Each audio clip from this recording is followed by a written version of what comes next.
Au deuxième arrondissement de la commune de Libreville, le PDG poursuit sa campagne, notamment avec son style habituel, à savoir 2 causeries par jour, et ce afin de toucher un maximum de population dans la dite circonscription politique, mais aussi de délivrer son message qui se veut franc et sincère, sans mensonge ni fausses promesses, mais en phase avec l'air du temps.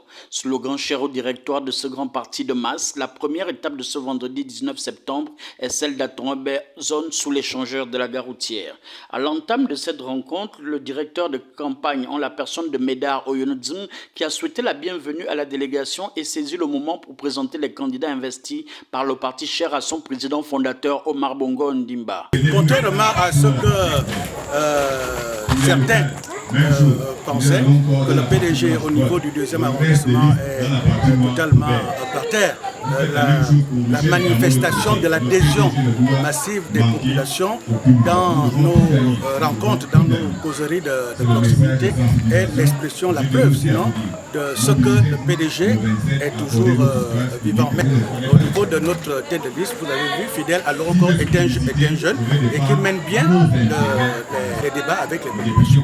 Vous avez au niveau des 2 sièges. Au premier siège, vous avez un jeune, Marcelin, que le parti a présenté pour être son porte-étendard aux élections législatives. Même chose pour le deuxième siège avec le camarade Lekambo Michel. Tous deux sont des jeunes et c'est ce qui explique le fort engouement des populations, la forte adhésion des populations au soutien des candidats, des candidatures présentées par le PDG au deuxième arrondissement. De mobiliser les électeurs afin de faire le bon choix le 27 septembre 2025 prochain. S'en est suivi le mot circonstanciel du candidat aux législatives dans le premier siège, Marcelin Ndong-Hébert, qui a rappelé son appartenance à ce quartier, mais aussi encouragé et exhorté la population à s'engager véritablement afin de les accompagner vers la victoire.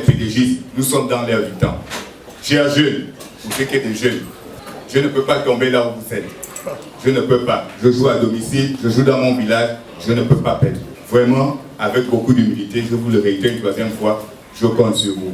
Ensuite, la tête de liste a pris la parole à son tour dans le respect des salutations d'usage et des rappels urgents en guise de consigne de vote, mais aussi souligner que le conseil municipal du deuxième arrondissement devra revenir à ses enfants si et seulement si l'on se bat fortement pour atteindre l'objectif final qui est de faire élire la liste PDG par une majorité écrasante. Les questions de développement, d'infrastructures, d'éducation, de bonne gouvernance, de santé, mais sans oublier les personnes vulnérables. Tout le monde est content et le message, on le passe très bien, la population est très réceptive. Du côté de Messanza, le même scénario devant une foule immense qui était ravie de ne pas être oubliée mais heureuse d'accueillir la délégation PDG 2e arrondissement dont beaucoup de membres sont issus de cette zone, a martelé le camarade colistier aux hommes et Mantieri. Les mots de Marcelin Ndong-Hébert ont eu un écho favorable devant la jeunesse qu'il a interpellé en disant « c'est le mandat des jeunes ». Écrivons notre histoire ensemble et solidaire pour bâtir un avenir sûr, mais aussi développer notre arrondissement. L'intervention de la tête de liste locale sera axée sur la nécessité de faire le bon choix et de motiver ceux qui hésitent encore à rejoindre le navire le plus sûr, qu'est celui du Parti démocratique gabonais 2e arrondissement et ses candidats investis, mais aussi d'insister sur les dernières consignes de vote et de croire en la bonne graine qu'est la liste PDG menée par le camarade Fidèle Alongo. Au premier siège, Marcelin Ndong-Hébert. Au deuxième siège, le camarade Michel Lekambo. Cette dernière étape s'est achevée par des photos de famille et un vin d'honneur offert par les autres.